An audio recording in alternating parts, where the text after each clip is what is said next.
Greetings, everybody. Welcome to our Ending Headaches Forever workshop. And I can see there's a couple of you that are already on. I'm glad to see that. I know I have some others that are planning to join in, and this is a popular topic. There's a lot of people out there in our community that struggle with headaches. And there's also folks that know others that struggle with them and would like to prevent them. So tonight we're going to be covering all aspects of that.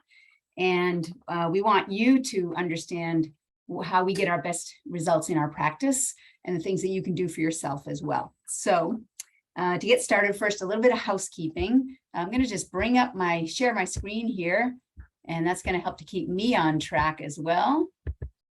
Here we go. And we're just going to set this right up so that I can have you see my notes here and keep me right on track. All right, there we go. Great. And we are recording this because there are a lot of folks that really did want to make it but couldn't. So we'll have this recording for them. So I want to just acknowledge all of you that are here, and including those of you that are watching this as a recording, because it tells me that you are action oriented, that you want good results, and you know you have to take action to do that, and you have to learn in order to take action. So I want to just recognize you for that, and thank you very much for that. Housekeeping, this topics of ending headaches is just one in a series. We do a different topic each month, and next month is all about sleep, best practices for sleep, and how to deal with sleep issues. And if you would like to attend that workshop and want to make sure you get the link, just send us a text that says sleep workshop.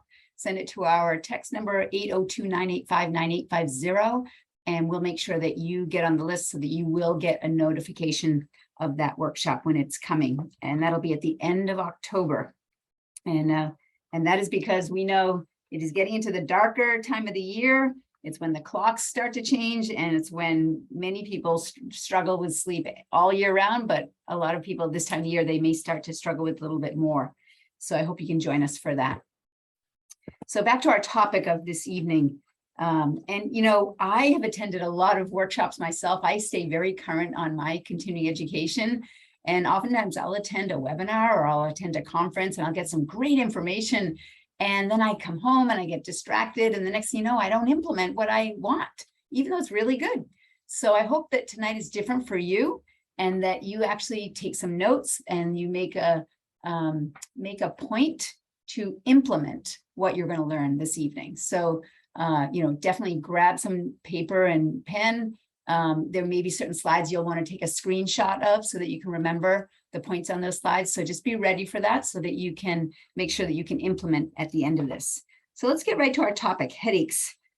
So how do these patients present in my office? That's what I want to share with you this evening. And some of the common symptoms, how does it show up? So the first person that I want to share with you is this girl, Stephanie. So she was in grade school and she got a concussion so bad she could not go to school. She couldn't stand the stimulus of it. She couldn't look at screens. And so she came in for her regular adjustments, and we had to actually change how we were working with her when she got the concussion and ramp it up a bit. And then that actually helped her to resolve that so that she then could go back to school and the headaches went away. Another girl in her 20s, Paige, as a teenager, she was a cheerleader. She had 4 concussions, and her headaches may have started from those. But then she got the HPV vaccine and her headaches intensified after that. And so that's one thing we'll cover is what are the things that can trigger or cause headaches. She was a landscaper. So talk about working hard, and she was a go-getter. And so, she was an enthusiastic person until she had a headache. And then it just totally floored her, and it just completely stopped her vibrant life. So for her to come in and get care and be able to have that resolved was amazing for her whole quality of life. And then I'm thinking of Mindy, a young mother of 3. So imagine 3 children and struggling with headaches. And she also had a history of concussions in her background, and, you know, try to take care of kids when you've got a headache, right? So again, it totally changed her quality of life. It changed her goals of what it meant to be a mother, was to be present with her children, and her headaches were interfering with that. And then I'm thinking of Gary, who he's a carpenter, struggled with migraines, and he had a car accident, and the migraines had started after that. And he also noticed that he got a runny nose that would happen ever since the car accident. So not just the headaches, but runny nose. And you're going to understand by the rest of the presentation how those two could have been linked. So, you know, here's what I know. It's incredibly widespread headaches. It affects nearly every age, every lifestyle, both males and females, all different occupations, students, manual workers, desk workers. Most importantly, it derails life. It takes you right out of fun and fitness and productivity and sleep and energy and life. And I also know that it's almost totally preventable, and it's absolutely correctable. But to correct the problem, you must understand the cause. So let's take a closer look at the three most common types of headaches that I see in the practice, and they are all different, and they're different in how I address them. So stress headaches would be one category, and those oftentimes are referred to as cervicogenic headaches. Cervical meaning coming from the cervical spine, related to the cervical spine. 90 to 95% of headaches are cervicogenic. Sinus headaches can be related to that as well, but that's a whole different ball of wax of how we address sinus headaches. And then there's the migraine headaches. And, you know, I kind of have a love-hate relationship with migraine headaches because they can totally be debilitating, and yet we get amazing results with them. So I'm thinking of a woman, Chelsea. She had 3 car accidents in a row, all in 1 year. Can you imagine that? So she was struggling with headaches, and stress would always exacerbate them. So she would be in that category of stress headaches. We had amazing changes with her. It was incredible what we had to overcome to address 3 car accidents in a row. I'm thinking of Catherine. She had fibromyalgia, also struggled with headaches, also had digestive concerns. And again, just by helping to address the cause of these problems is what finally got her to the solutions she was looking for. Thinking of Elaine with sinus headaches. Man, it was transformational when she would come in, and she was so boisterous, like, I can't believe how good I feel. And she oftentimes had the sinus flare-ups related to allergies. So there was a link there too. And the year that she came in, she said, I can't believe I'm not struggling at all. And it is allergy season, and I see everybody dropping around me. And it was because we had gotten to the cause of her problems. And then I'm thinking of Carol, who was exhausted after 20 years of migraines before she came to see us. Can you imagine 20 years struggling with it? And so the relief that she got when we finally, again, got to the cause. So I'm going to show you, how do we figure out what the cause is, and then how do we address it? So symptoms can range from the occasional annoyance that people can kind of just tolerate to downright debilitating situations. And patients have different views that vary quite a bit about headaches. Some of them even see them as a normal part of life. I literally cannot tell you how often I've had patients refer to their headaches as, you know, the normal headaches. The normal headaches is what they say. Ordinary. All right, what is normal? Normal is no headaches. That's what normal is, right? Normal is no headaches, not just ones you can tolerate, right? That's what healthy normal is. Okay, can we all agree on that? So, and then those very same people, I ask them, well, you know, what do you do about it? And the most common response is, I take medication, I take aspirin for it, or, you know, name your brand, right? So then I ask them, well, do you think you have headaches because of an aspirin deficiency? And of course, you know, they, oh, come on, doc. Yeah, no, I know it's not that. So it's amazing to me to see how some folks have set their expectations so low for their health and what they just tolerate. We need to fix that. And so we need to get to the cause of what's going on. And what really needs to happen is truly uncovering and correcting that cause, not just masking the symptoms. So, you know, when we say getting to the cause, let's see. The pain starts in my husband's lower back, then it travels up his spine to his neck, then it comes out his mouth and into my ears, and that's why I get these headaches. So we have to address the cause of that. So, she could just take a pill and mask the problem, or she could fix her husband and bring her husband in for care, and that might help her husband's, right? The cause of the problem. Well, speaking of masking, did you know that there has been a surge in folks struggling with headaches ever since mask mandates came into place? And so that is a new stress to our culture in the last couple of years. And there was actually a study done by Dr. Anj and his colleagues, and it was a cross-sectional study on frontline healthcare workers. And they looked at 159 workers that ranged in the ages of 21 to 35 years old. 81% of them had developed headaches from wearing masks that affected their work performance. Like literally affecting their work performance is how they reported it, 81%. And some of them did have pre-existing headaches, but they were worsened by wearing the masks. And not all of them had pre-existing. Some had no headaches until they wore the masks. And the masks made it worse when it was pre-existing. So we still need to get to the cause if there is a pre-existing condition here. And, what about our school children in the last couple of years wearing masks? Well, there was actually a German study that was done on thousands of students. They had surveyed 26,000 parents, and the surveys reported that more than half of them had headaches that were being caused by the masks in their kids. So this is not uncommon at all.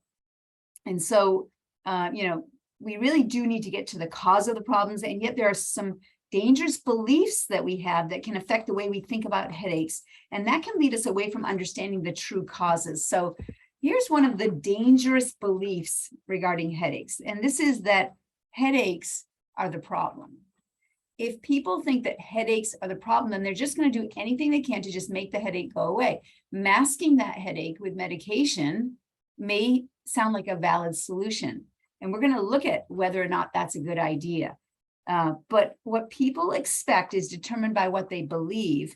And so I want to just break down some of the most common dangerous beliefs surrounding headaches. And I think that this is one of them. So let's just check on our perspective on this.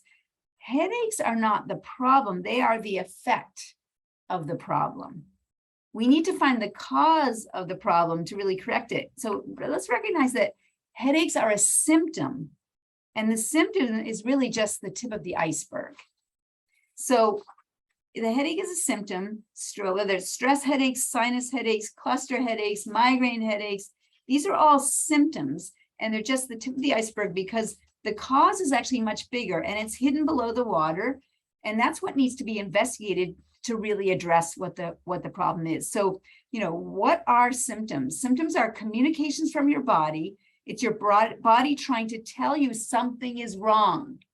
Something needs to change. It's your body calling out for you to help, right?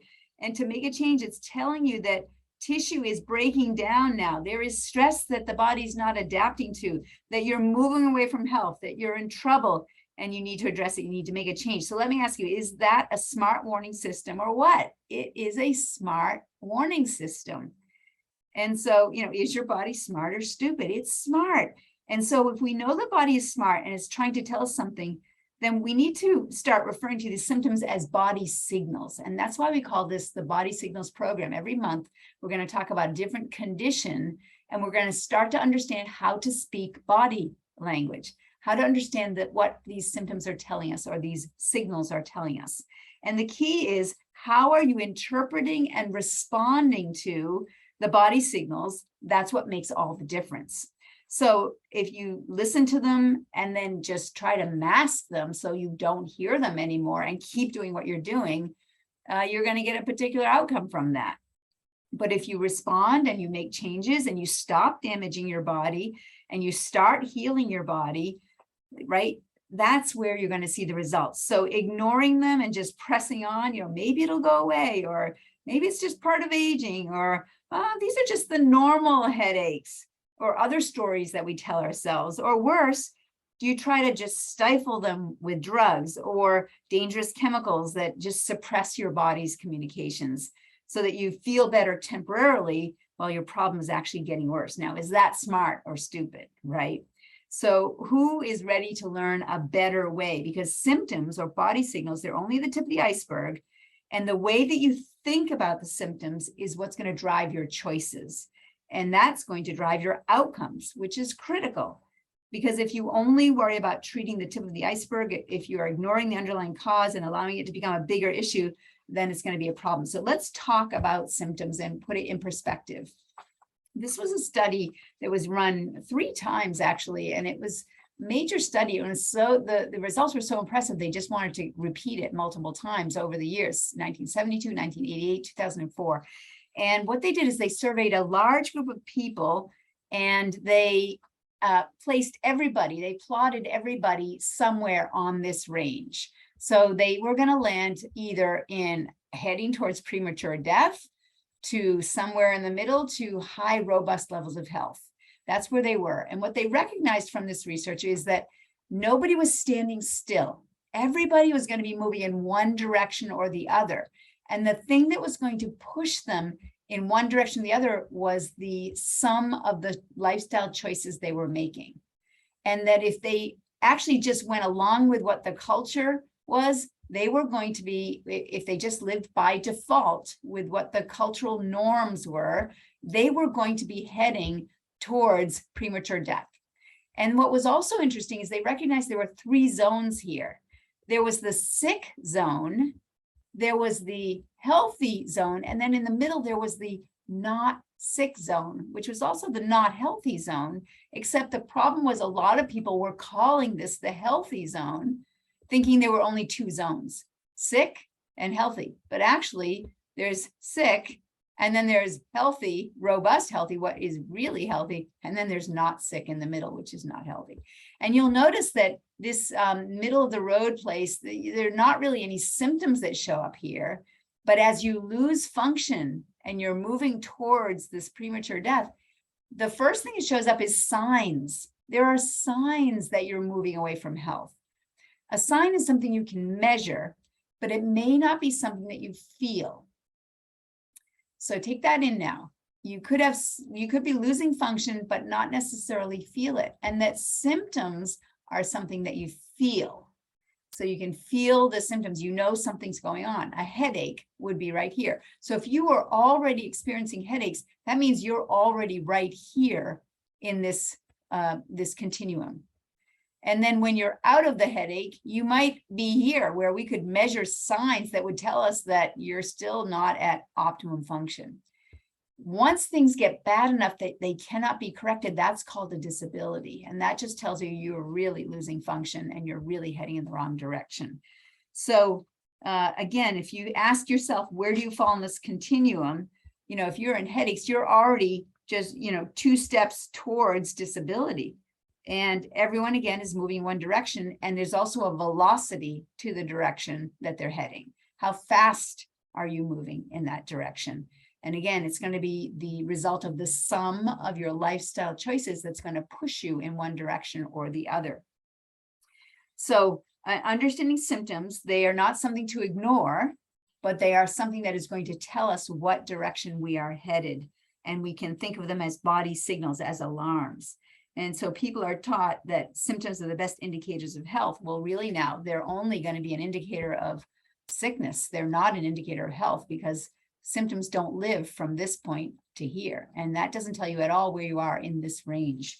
So there has to be a better way of how we're going to measure health. We can't just use it based on what we feel. And this is why. When we look at feeling versus function, when we look at the nervous system, there are 3 parts to the central nervous system. There's the part that feels pain. That's the sensory nerves, feels headaches and so on. But then there are other parts of the nervous system, the motor nerves and the autonomic nerves, and they have different functions than feeling pain. Their job is to run the muscles, and their job is to run the organs and the glands and the blood vessels. So sensory nerves feel temperature, they control you're sensing where your posture is, where your body is in space. They feel pressure and deal with gravity, and they also feel pain as one of their jobs. But only 10% of all of the nervous system's jobs, only 10% is there to feel pain. And so that's important, because if the only way you're going to pay attention to your nervous system is if you're feeling pain of a headache, oh, I better go see if something's going on with my nervous system. Well, then you're missing the other 90% that we have to look at if we're really going to understand what is the cause of your headaches and what is interfering with your function. And so the pain is often, let me ask you this. If you have a cavity, by the time you're feeling the pain of the cavity, is that early or late in the process, right? By the time it's hitting the nerve, right? Yeah, you're already feeling that, you're feeling the pain, but before it hit the nerve, you may not have felt it. You see? So that's something as mundane as a cavity. How about cancer? What is the early, is feeling pain an early or late sign of cancer? Do you see? And so when we think about you're already feeling pain of headaches, that's a sign that's a late sign of something. And so we have to look at how could we discover it early on, or if we are correcting the cause, how do we know we've fully corrected the cause? So we need to review what our premises are, because if our premise is that pain is our indicator of whether I'm sick or not, and I don't have to do anything unless I feel pain, right? That is a premise that's going to get you into trouble, because it allows you to be far down on that continuum of lower function before you do anything about it. So I'd like to share with you another premise that may be helpful to you. This is the one that I live by, and this is one I want to teach people. The first, it's a 5-point premise. The first one is that healthy is normal.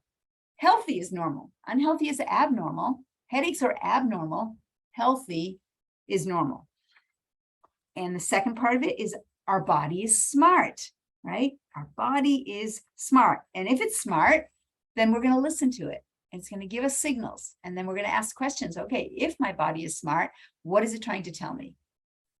The nervous system is the master system that controls every function in the body. From the very beginning of human life, the first system to develop in the embryo is the nervous system. And it is in charge of all of your functions in your body until your last breath. The nervous system is the master system. And then your skull protects your brain like a helmet, and your spinal column protects your spinal cord like a suit of armor. So your spine is your lifeline, and the suit of armor is your spine that's protecting your central nervous system. And our spine was designed to last a lifetime. You don't see anybody getting spinal transplants, right? Or brain transplants, right? Our nervous system is key here, and it's designed to withstand the stresses of life. But modern life is more and more stressful. We literally have 10x the old stresses that we ever used to have now.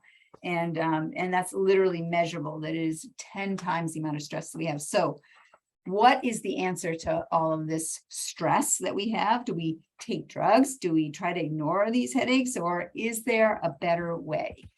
Well, another dangerous belief is that drugs work.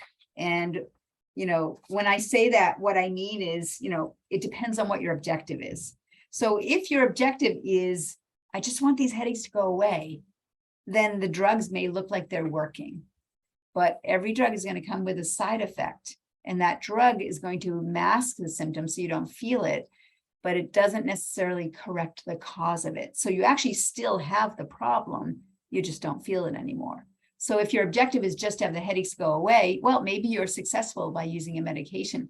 But if your objective is, I want to be as healthy as possible for as long as possible, I want to have a robust, vital life. Maybe one of your goals is, I don't want to be medication dependent. That's a great goal to have. So what is your objective is important, because, think about a drug. Does the drug, when you put it into your body, does it actually target the headache specifically? Is that how a drug works? Or does that pill go into your mouth? You have to swallow it. It has to go through your digestive system, where it then enters your bloodstream. And then it's circulating all through your entire body, including through your liver, which is in charge of detoxing things. So if you put a drug in, it may have a chemical stress to it that the liver is going to have to deal with, or the kidneys are going to have to deal with by the time it actually gets to the place up in your head where it starts to have an effect on the headaches. And so because of that, no one has ever gotten healthier by taking more and more drugs. Medicines, if we think of it, right? We actually, did you ever notice this?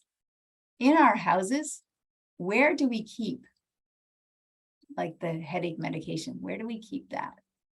It's usually in this little cabinet with a mirror on it in our bathroom, right? What do we call that? A medicine cabinet. It is part of our architecture in our houses to have a medicine cabinet. Do you see that? How we have normalized this taking medications. It's normal to be sick. Everybody's sick. Everybody's got medications they're taking. That is the premise that many people have. And so, again, it's just addressing the effect. It's not addressing the cause. Now, many people, they start by going to NSAIDs, non-steroidal anti-inflammatory drugs, and those can come in all different potencies or strengths. There can be over-the-counter versions, there can be prescription versions, but it tends to be the go-to drug for headaches. Doctors widely recommend them. They've been on the market for years. The average consumer actually believes that they're safe. People have been using them for decades now. And in truth, the NSAIDs offer short-term relief at best and actually contribute to a long list of adverse side effects at the worst. So while just about everyone swallows these pills on occasion, 60 million people a year are taking them regularly. And the cost per year in the US comes to over $5 billion for prescription NSAIDs, and then another $2 billion for the over-the-counter NSAIDs. Well, here are 3 good reasons to reconsider regular NSAID use. So the first one is that it affects the GI tract and it irritates the gastrointestinal tract. So NSAIDs, such as ibuprofen, they may cause ulcers, bleeding, or holes in the stomach or the intestines. And so what causes that problem? Well, NSAIDs reduce inflammation by suppressing something called the COX-2 inhibitors. You might have heard this, the COX-2 enzymes. But they also block the COX-1 enzymes. And the COX-1 enzymes are needed for a healthy stomach lining. And so in plain English, NSAIDs are interfering with the mucus that Mother Nature designed to protectively coat our stomachs. And that's why it results in these stomach bleeds and GI ulcers.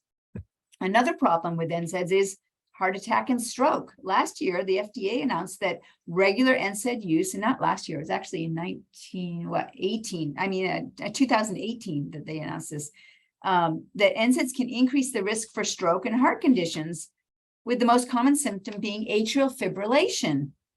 Oh my gosh, how many people, I think everybody knows somebody that's they heard is struggling with AFib, right? Everywhere you go into the airport, there are these AFib machines everywhere now, right? That may be being caused by too much NSAID use. Infertility is another side effect of taking NSAIDs too often. 1 out of 4 couples today has difficulty getting pregnant. Few people know that NSAID drugs may be contributing to the problem. Even short-term use of NSAIDs could adversely affect a woman's fertility. One study showed 75 to 94% of women taking NSAIDs did not ovulate. Worse, some of the women developed cysts. So NSAIDs prevent the ovarian follicle from rupturing properly so that women who are taking NSAIDs cannot release an ovum to be fertilized. Oh my gosh, how many women wouldn't want to know that? So if you think that I might be able to help, if you're struggling with any of this, if you've just been relying on NSAIDs to try to manage things and mask the problems, and you want to find solutions, feel free to just text us and let me see if I can help. And I'm happy to just jump on a call with you and kind of talk things down to find out what your individual situation is. We call it the get acquainted call. So if you would like me to help, you can just send us a text to 802-985-9850 and we can set up a call. So what more can we say about NSAIDs? Well, other things besides stomach bleeds and AFib, heart attacks, stroke, infertility, miscarriages, hearing loss, allergic reactions, liver problems, and kidney failure. In fact, the kidney failure, the New England Journal of Medicine tells us there's actually a lifetime limit, that if you take 1,000 NSAIDs, that's individual pills, 1,000 in a lifetime. Think about it. If you're taking it every day for 3 years, you're hitting 1,000 there, just about. that your risk of kidney failure is multiplied 4 times if you take 1,000 in a lifetime. If you've taken 5,000, it goes up to 800% risk of kidney failure. And other studies actually show an increase in certain types of breast cancer if you're taking NSAIDs regularly, if you take too many of them.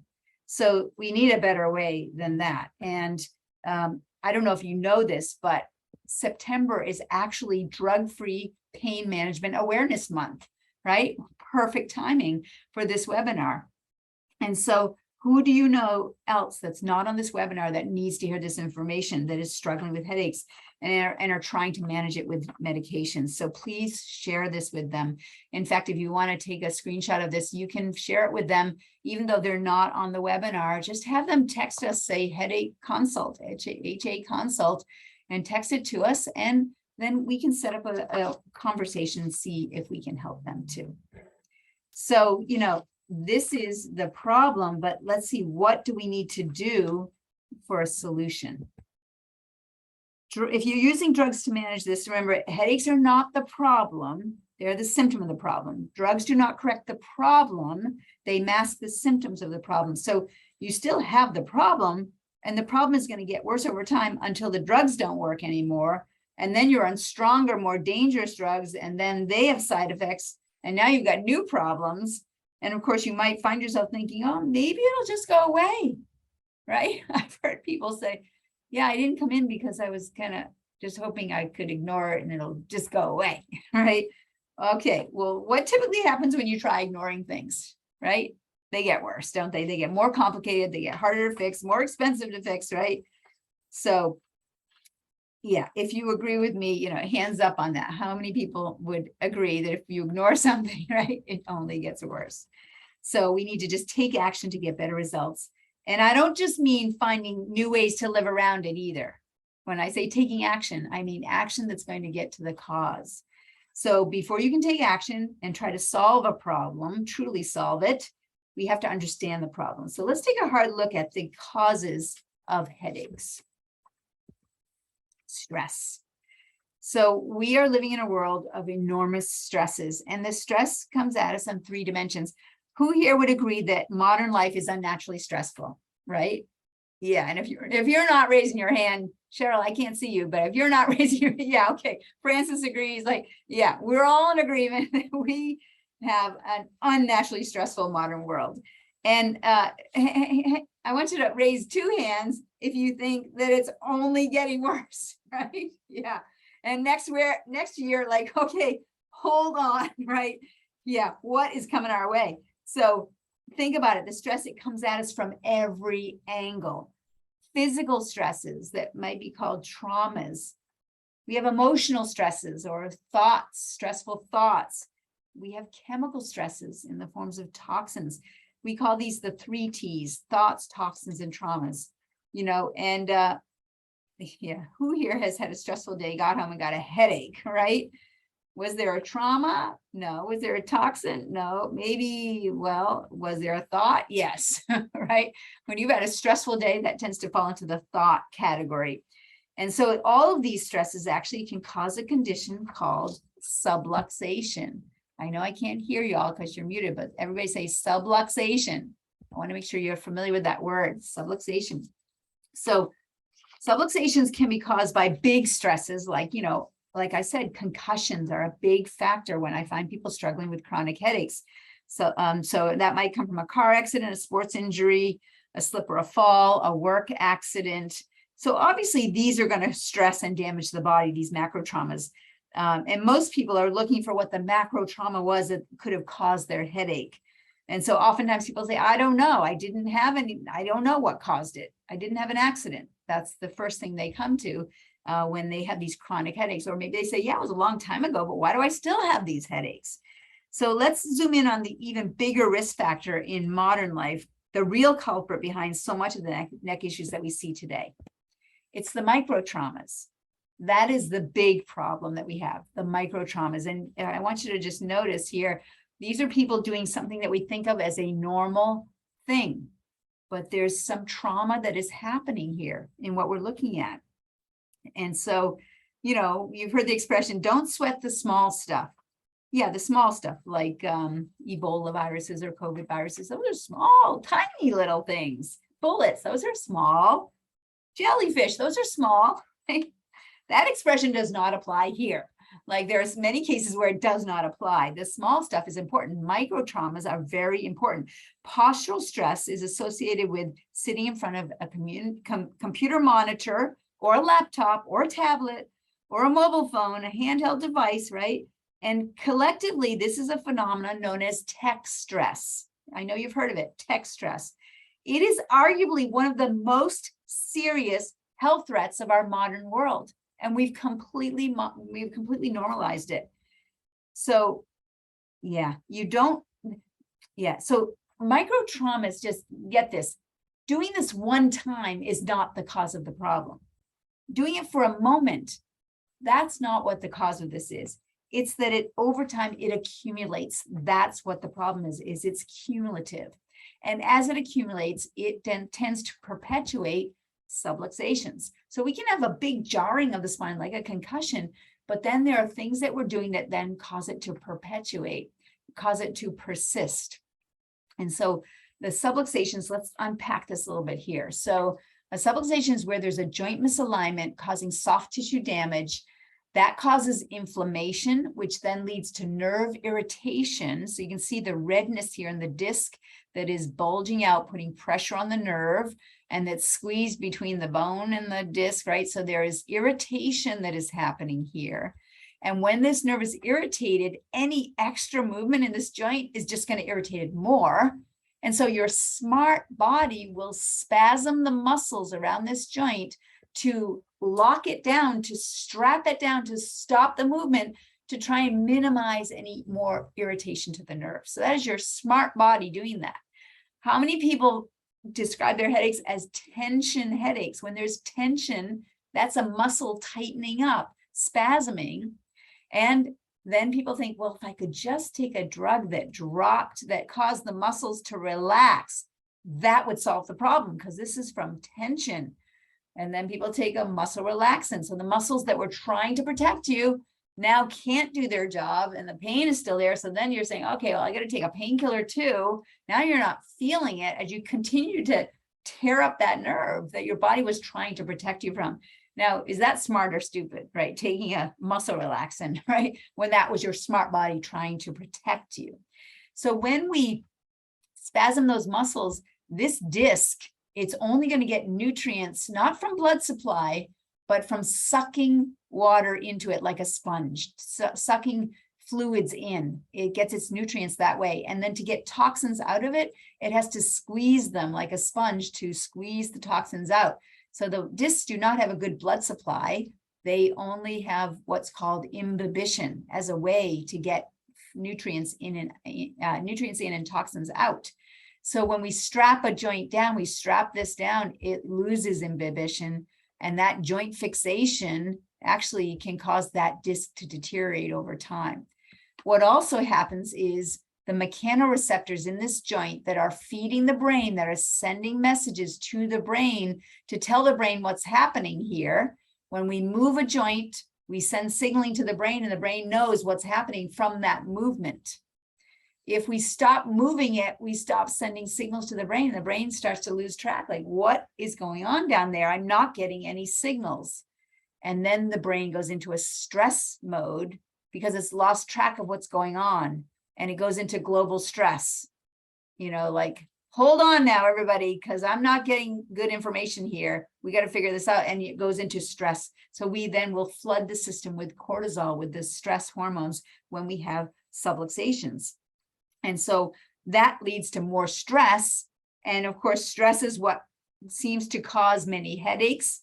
And so that can lead to even more headaches. So we can see this downward spiral happening.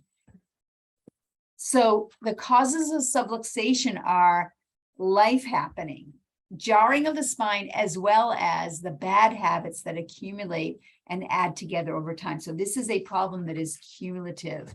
Tech neck is cumulative, right? So let's see. Does everybody here have a cell phone? Raise your hand if you have a cell phone. Right? Yeah. Okay. Do your kids have cell phones? Yeah. Okay. Your kids too, right? Yeah. How many of you feel like this? Wave your hands if you feel like you spend way too much time staring at that thing. Wave your hands if you think that's true. Yeah, okay. It is consistent here, right? Okay. So we all do, and we all know it. And we know it's not natural, and we know it's not good for us, right? And after tonight, I want you to understand why. I want you to understand how bad it really is, because when you get that understanding, you can't unknow it. And now it's gonna promote more action for you, right? To take the actions. Everybody's flying on airplanes again, right? That's exciting, right? But do you ever notice, like, as soon as you land on the ground, you touch the ground, that, you can turn your cell phones on now. Everybody's on them. And now they don't even have the movies anymore that you can watch on the plane. Now you have to watch them on your smart devices, right? So everybody's head is down the whole trip. Anyway, it used to be just the people that fell asleep, their heads bobbed, right, that had the neck troubles. But now everybody has them because they're all looking down at their devices through the whole entire trip, right? Posture, tech neck, right? And, it's gotten so bad that it's such an addiction. It's actually become a pandemic. This is a widespread problem. This is a true pandemic, global pandemic. Everybody's got cell phones, and it has far-reaching and serious consequences. I tell you, this next generation is in trouble because of this. The health experts, call it, we have a name for it, tech neck. And, we used to say sitting is the new smoking. Well, yeah, now screens are the new crack cocaine. It is a problem. It is 10x, and the consequences are real. So, here is the brain right up here, and the inside the skull. Here's the spinal cord coming down through here, right? And it's trying to send messages. And if there isn't ease in this system, then it's going to interfere with those flow of messages. And the vertebrae are very small in the neck, different from the lumbar vertebrae that are big and weight bearing, right? And so there's a lot of stress that can happen in this area. And if we start to misalign the neck, we start to cause problems. So this is what the science of biophysics tells us about if we have bad posture. So your head, which might weigh around 12 pounds, if it is held right up over your shoulder, right up over your center of gravity, that's where it's meant to be. And we just kind of balance it there. Now, I want you to imagine if you took everybody, if you ever did this as a kid with a baseball bat, where you hold the baseball bat upright in your hand, as long as you have that heavy part of the baseball bat right over the center of gravity, right, you can hold it upright. But the minute that it tips just the littlest bit, it is going down. And if you try to hold it up, you're going to use a lot of strength. Whereas if you have it right over the center of gravity, it just kind of hovers there. That's what we want. We want our head to just be hovering over our center of gravity, so that all of the spine can be in a relaxed state when you're upright. When we start to move the head forward, that same 12-pound head can now start to cost you 32 pounds of work. And all of that work starts to put demand on the upper back and the neck.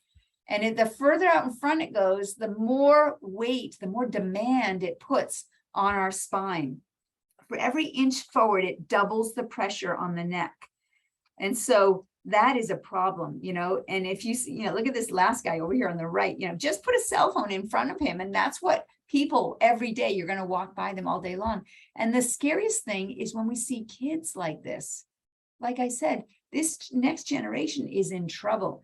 And the amount of degenerative change that will happen and be accelerated as we keep these postures over time, it is accelerated. And, we used to think of degenerative change and decay as something that happens in middle age. Well, in 2009, they did some studies and they found that 9% of 10-year-olds have degenerative change already starting in their spine, right? And that was in 2009. And here we are, 15 years later, and it's only getting worse.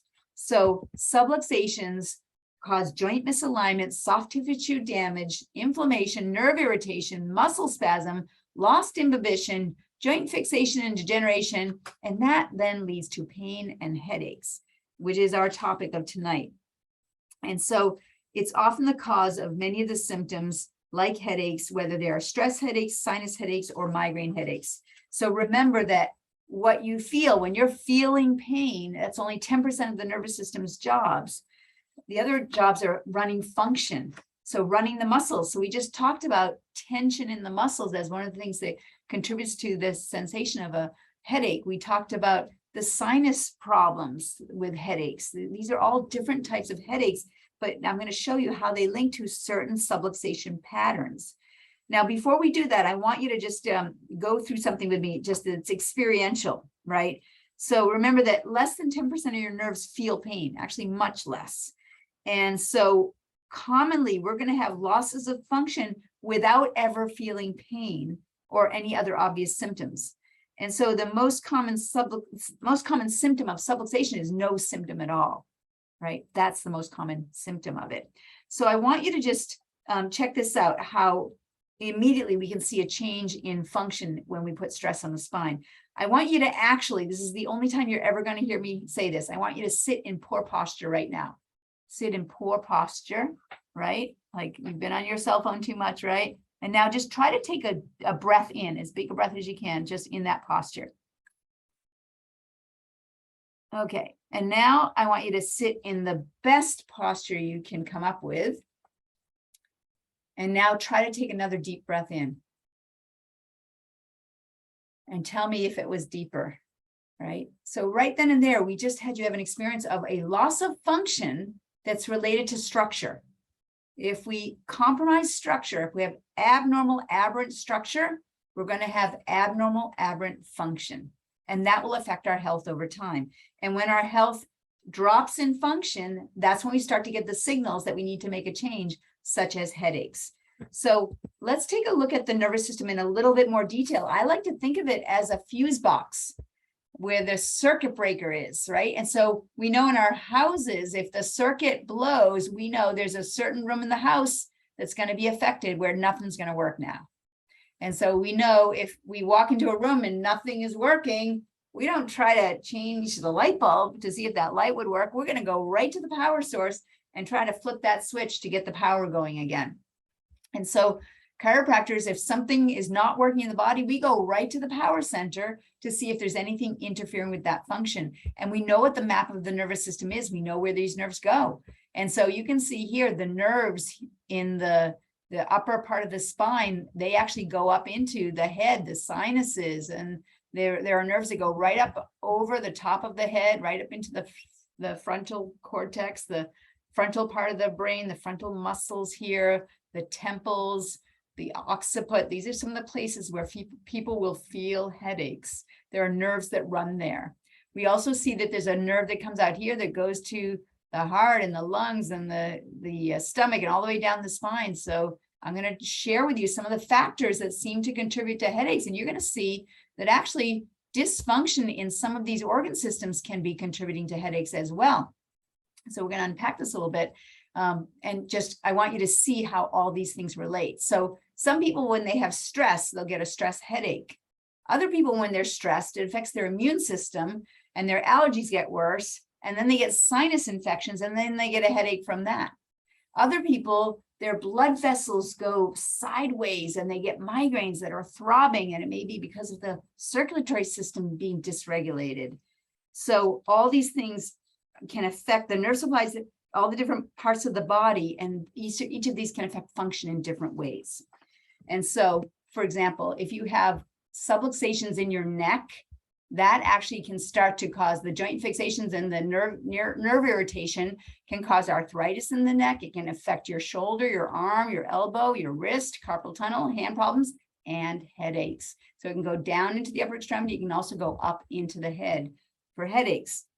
And so you can see here, this is a cross section of a neck. Here's the jaw, here's the back of the head. So this person is looking to to stage, what do we call that? Stage right. And so we can see, here's the spinal cord, here are the nerve roots trying to carry the messages out. And then we can have disc deterioration, we can have misalignment of the vertebrae, we can have stress on the spinal cord. And those are the things that interfere with that function. This picture actually shows where here's a bigger disc right here. And now here's one that's narrower, very narrow, degenerative change happening here. We can see bone spurs coming out, and that's going to affect the function of the nervous system in this area. So Subluxations cause nerve irritation and interference in your body's innate ability to heal and remain healthy. And so I want you to just get that, 0% of headaches are normal, and headaches are not caused, well, always look to the neck for the cause of headaches is what I want to, I just want you to have that as a premise. Always look to the neck as the cause of headaches. That's the place where we always need to start. And losing the proper curve in the spine, right? This spine should have a forward curve where there's going to be give in the spine. Remember that when you have a forward curve, that's your shock absorber. If you lose that, if it straightens or it goes reverse, you're going to get jamming in the spine. And so that tech neck posture is one of those things that is going to cause that jamming in the spine and that deterioration. All right, so let's see the different types of headaches, stress headaches, for example, if that's what you're struggling with. We call them cervicogenic headaches. It tends to be a physical cause. Usually it's, it's a stress headache, but it is, when we're stressed, don't we go into a hunched posture? We're overloaded. We go into actually a fetal positioning posture. And that's what then creates even more and more tension in our neck because we don't have good posture. So we think of stress headaches as a physical cause, and it tends to be subluxations in not just the cervical spine between C1 and C7, but also the upper thoracic spine, T1 to T5. And the reason is that we have muscles that go right along here. And if we have a beautiful forward curve, I want you to imagine like a bow and arrow, right? A bow and arrow is going to have the string is taut and the arrow, the bow is bent and the string is taut. And that's how that bow is going to work best. But if we straighten out the curve or reverse it, now that string is going to be really stretched. And that string is attached to, if you imagine the string is the muscles, those muscles now are attached to the base of the skull and they are pulling so hard versus when there's a good curve where they can be just doing their job properly. They can't do their job anymore because they've lost that curve, and it creates so much stress and tension right on the back of the head. So the tension in the upper back, also the subluxations here can also contribute to headaches. Kind of think of your head as a bowling ball. As it goes forward, it's going to overload these areas. Sinus headaches are a little bit of a different animal here.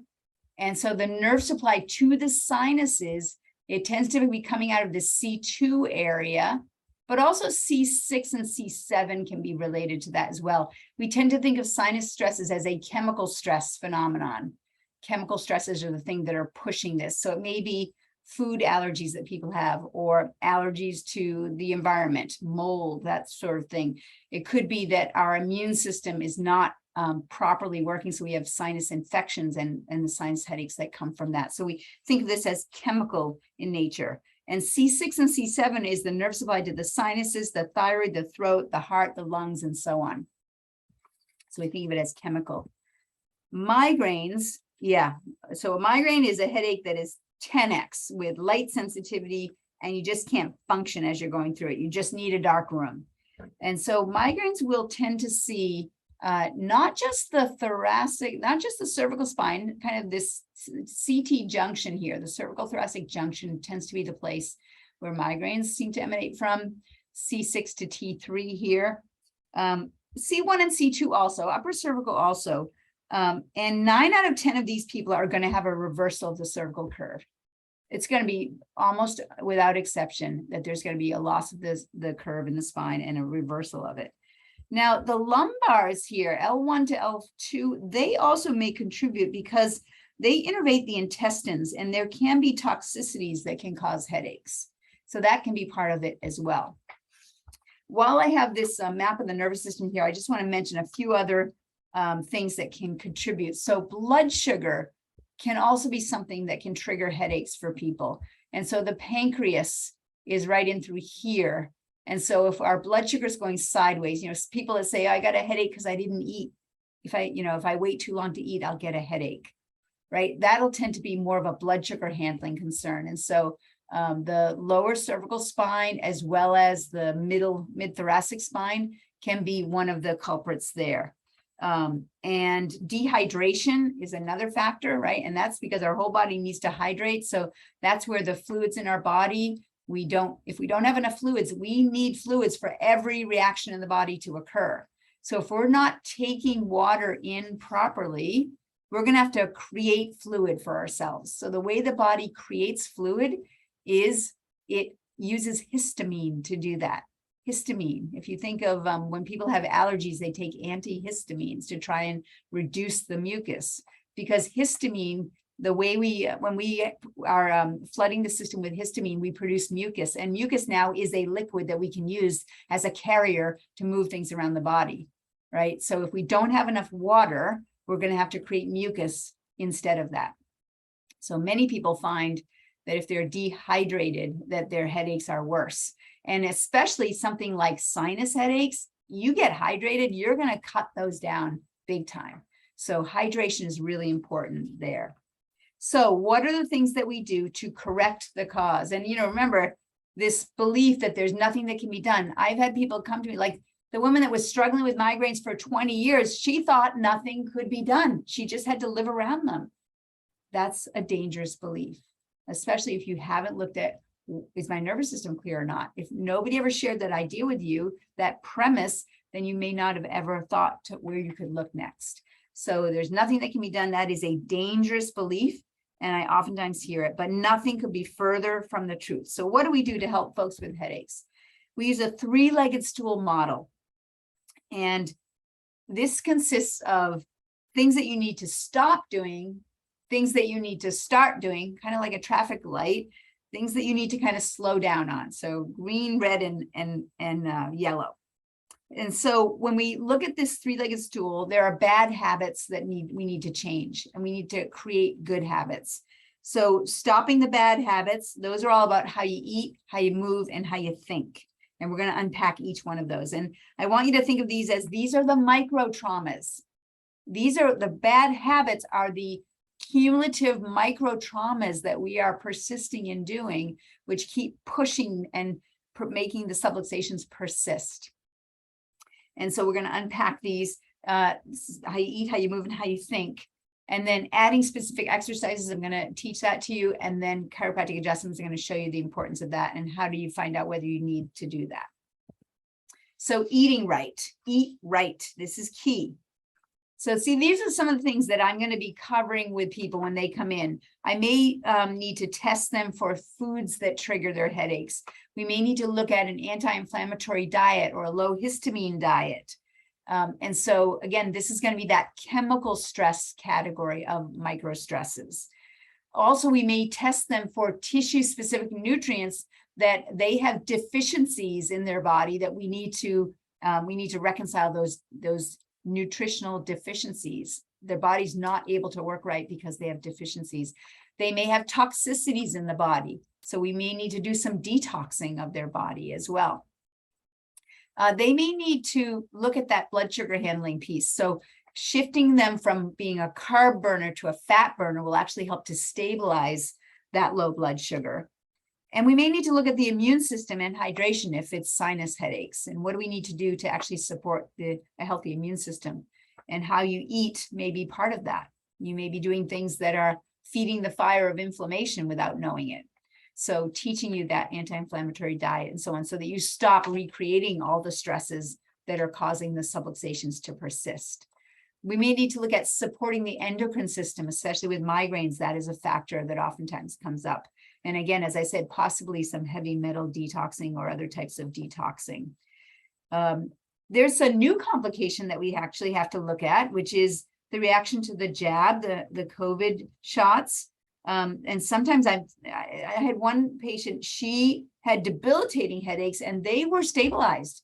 And then she worked as an independent contractor, and she was not allowed to go and do the consultations that she was needed to do on the job unless she got the shots. And so it was between creating, taking care of her money and being able to eat and have a house over her head, or getting the shots. She didn't want to get them, but she had to because she had to make a choice. So she wouldn't take them.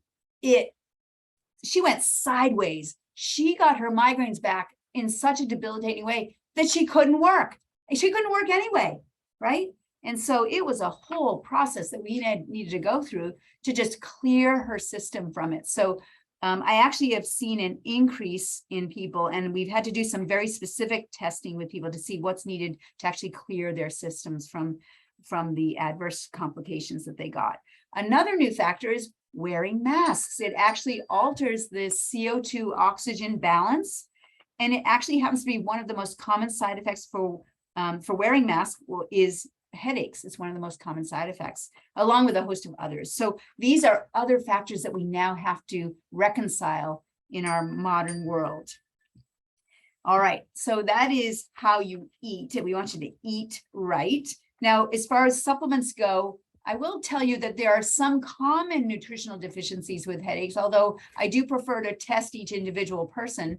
But you may have even heard about this, that magnesium actually is one of my go-to pieces, that I want to make sure that there's good magnesium balance in the body. And magnesium helps a lot of things. It's important for cardiovascular diseases, for hypertension, type 2 diabetes, osteoporosis, asthma, PMS, and again, migraine headaches, also depression and anxiety. It's important. There's another supplement that I often find, and that is phosphorus. So phosphorus seems to play a particular role with headaches and migraines, and it is actually key to keeping the mineral balances with calcium and magnesium. So it's very important that we have the proper balance between these three minerals: calcium, magnesium, and phosphorus. Also supporting the adrenals if there are stress headaches with adaptogenic herbs and minerals, and as well as correcting the blood sugar, so shifting from carb burning to fat burning. So those are key strategies there. Now, when it comes to, phosphorus, so phosphid liquid is the one I use for phosphorus. When it comes to how you move, again, tech neck is going to be the first thing I'm going to go to, because it can lead to these chronic neck problems, which then lead to nerve problems and even herniated or bulging discs. So we have to break the bad habits here. And so moving right is key. And so the two things to think of are posture. So we want to make sure we have the best posture. And if we do have a loss of the curve in the neck, we've got to remold that spine. So there's very specific exercises that I'll give you for remolding.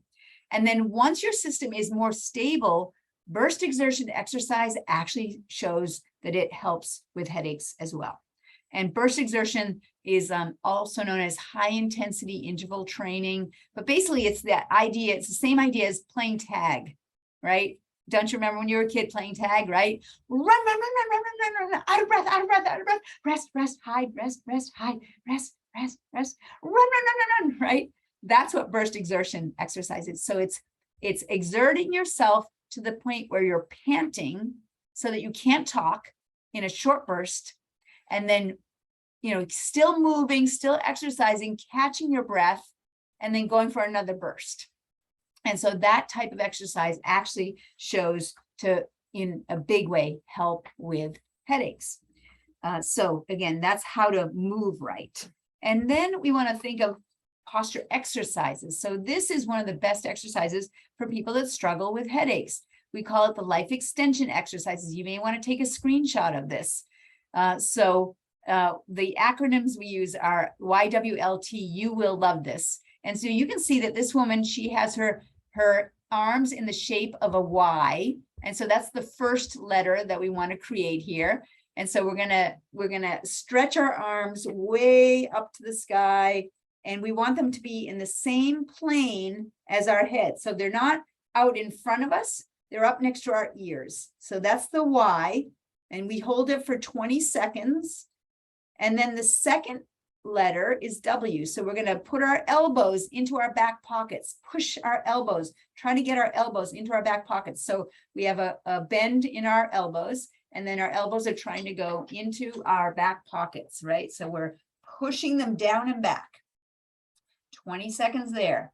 And then the L is arms going out to the side. Now, the key thing here is if we are looking out at the horizon and our arms are bent out, they're going to be wide enough that we can't see our fingers in our peripheral vision, right? So that is the L. And then the T is the same thing with the elbows straightened up. And so you can't see your fingers. So you're going to do that life extension exercise. You want to do it at least twice a day. So I say, how often do you brush your teeth?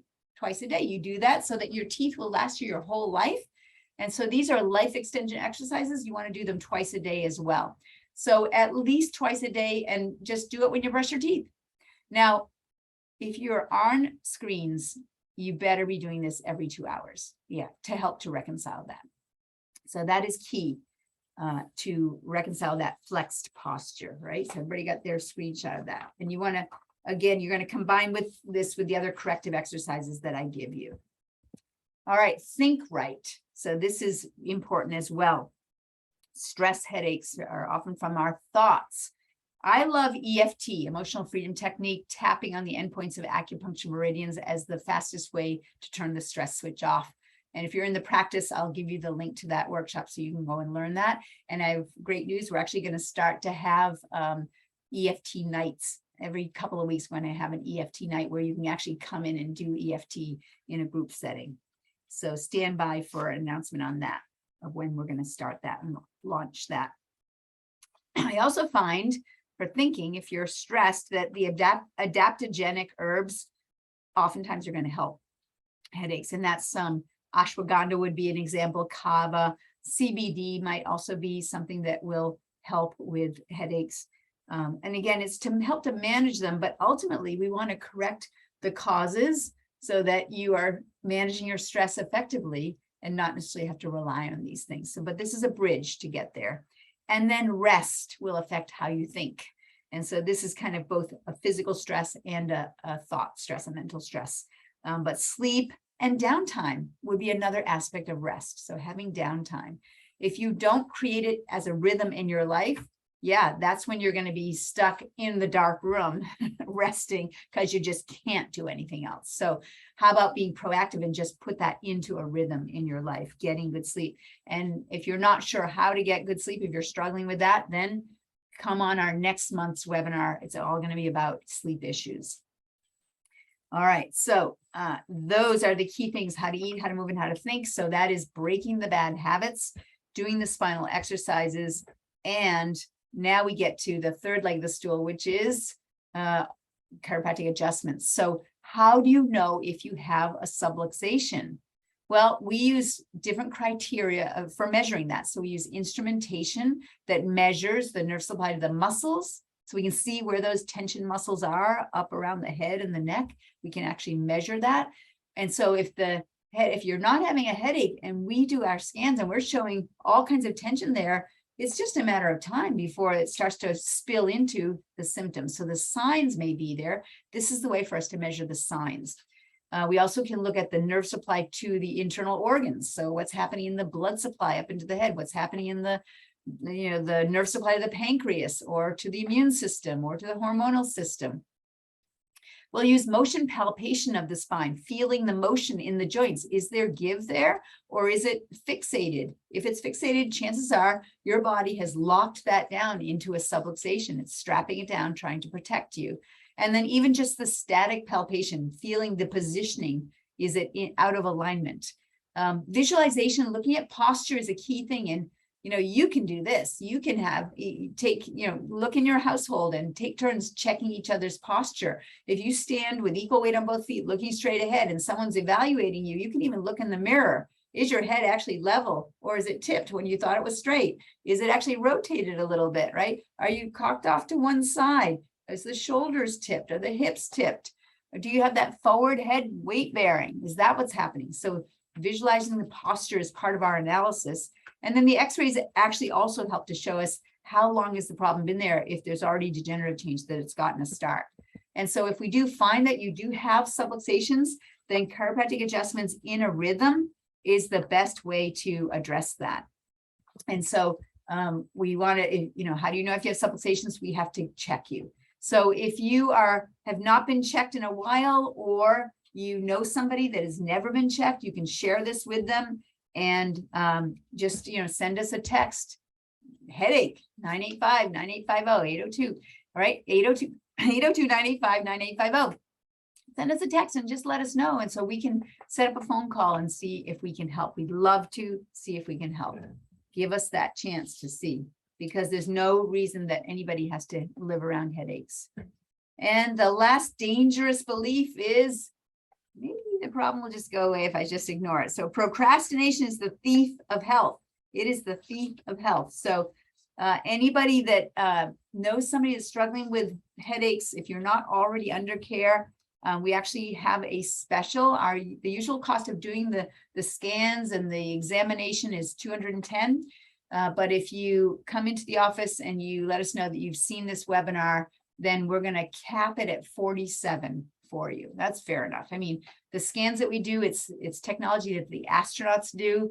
And if you actually went to the hospital and got those kinds of scans, it would be thousands of dollars. Our usual cost is $210, but again, we're going to just cap it at $47 for you. So we hope that that helps. Please share this with others. And I'm going to now stop the recording, but then I do want to be able to answer any questions that anybody has as well. So let me just